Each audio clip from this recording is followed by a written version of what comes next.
আপনারা দেখছেন তারকেশ্বর মহাবিদ্যালয় ইউটিউব চ্যানেল।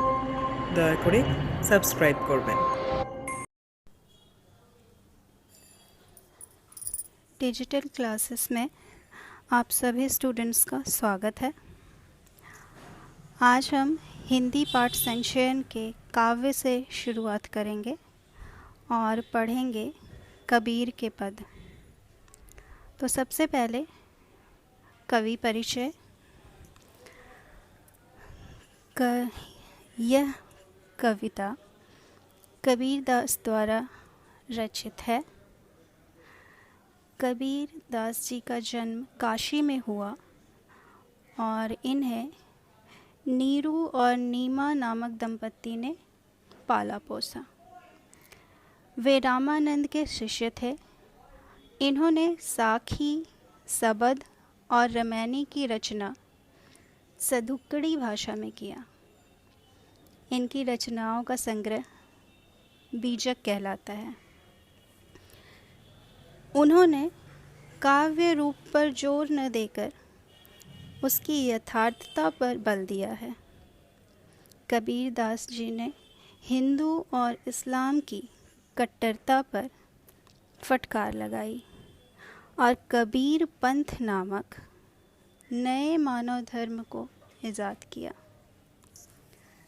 कबीर एक बहुत बड़े संत थे, सुधारक थे तथा मानव हृदय रखने वाले महापुरुष थे।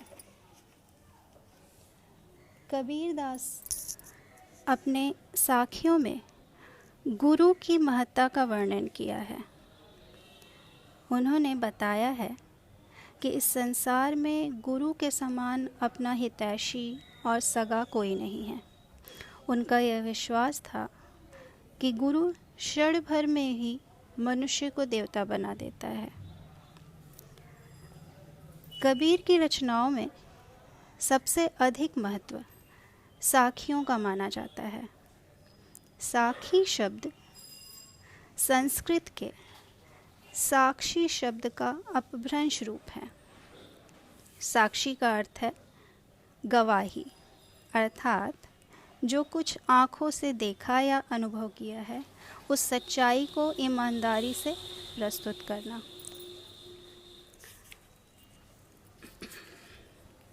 उन्होंने जनता को सरल एवं सहज जीवन जीने का सुझाव दिया तथा समाज में नैतिकता एवं सदाचार की प्रतिष्ठा पर बल दिया। कबीर ने अपने मर्मस्पर्शी वाणी द्वारा तत्कालीन धार्मिक पाखंडों एवं सामाजिक कुरीतियों को दूर करके जनसाधारण को सरल जीवन, सत्य आचरण, सात्विक व्यवहार, पारस्परिक एकता, समता आदि की ओर उन्मुख करने की सराहनीय कार्य किया है। इसके परिणाम स्वरूप वे एक उच्च कोटि के समाज सुधारक कहलाते हैं। तो अब हम उनकी साखियों को पढ़ेंगे और समझेंगे। तो सबसे पहले साखी है, ज्ञान प्रकाश्या गुरु मिल्या सो जिन बिसरी जाय, जब गोविंद कृपा करी तब गुरु मिलिया आए। तो सबसे पहले हम कठिन शब्दों को देखेंगे। तो प्रकाशा का अर्थ है अज्ञानता का बोध कराने वाला और बिसरी का अर्थ है छोड़ना या भुला देना। तो कबीर दास का कथन है कि भगवत कृपा से ही सद्गुरु की प्राप्ति होती है, अतः उसे कभी नहीं भूलना चाहिए। उन्होंने कहा है कि माया मोह के कारण इस संसार में भटक रहे थे। उसी समय उन्हें गुरुदेव की से उनका मिलना हुआ और उनकी कृपा से उनके मन में ज्ञान का प्रकाश हो गया। ऐसे ज्ञान स्वरूप गुरु से विमुख नहीं होना चाहिए। यह प्रभु कृपा का ही फल है कि गुरुवर उन्हें मिले। तो इस साखी में गुरु की महिमा का वर्णन किया गया है और कबीर के अनुसार भगवत कृपा के बिना गुरु नहीं मिल सकते। यह दोहा पद में रचित है।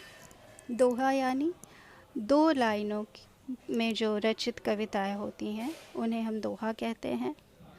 जैसे 4 पंक्तियों में जो कविताएं रचित होती हैं उन्हें हम चौपाई कहते हैं। और इसकी काव्य भाषा सधुक्कड़ी है।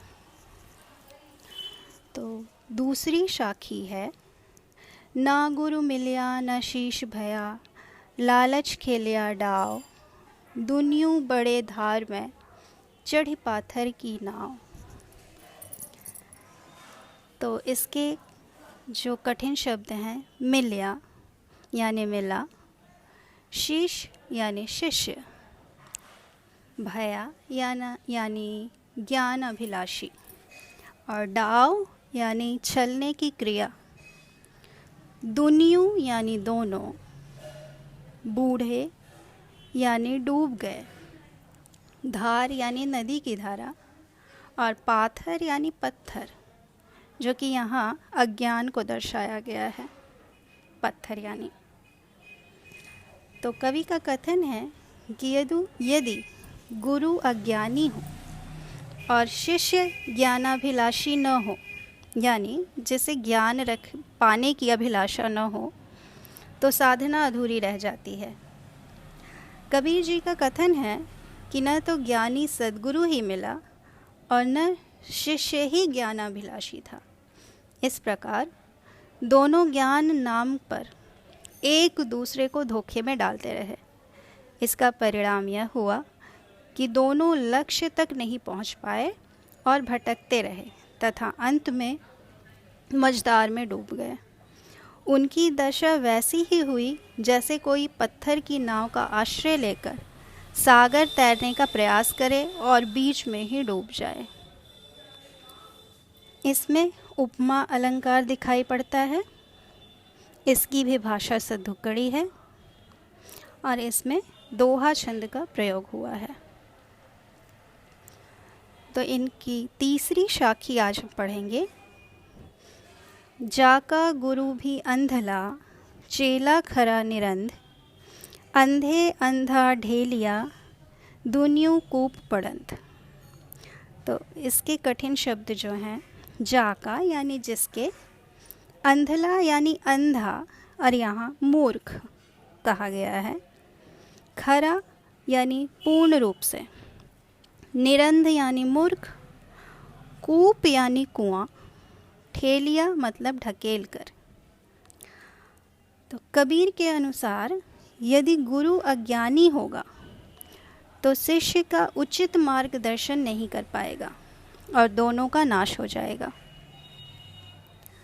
गुरुओं को चेतावनी देते हुए कबीर ने कहा है कि जो स्वयं अज्ञानी है वे अपने शिष्यों का उद्धार कैसे कर सकते हैं।